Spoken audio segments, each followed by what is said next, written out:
À ce procès inédit du gouvernement Tiao III, le public n'a pas marchandé sa participation. Dès 7h30, une longue file d'attente se forme devant les locaux du tribunal de grande instance de Ouagadougou. À 8h, la salle d'audience est pleine comme un œuf.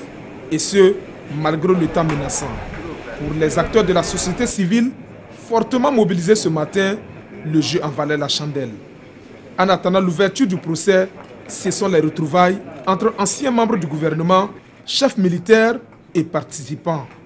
Une ambiance bon enfant rompue à 9h15 par l'entrée solennelle du président de la Haute Cour de justice, Mathieu Bebrigda Ouedraogo, et des autres membres de la Cour.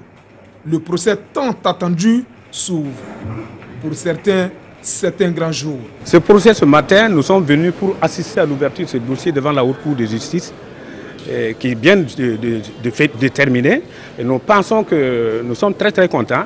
Ça, je suis déjà animé par une bonne volonté parce que je me suis dit, c'est la toute première fois qu'on voit des situations comme ça au Burkina Faso. Aujourd'hui, c'est quelque chose qui a été dit hier, mais qui a commencé. C'est là que le début de commencement.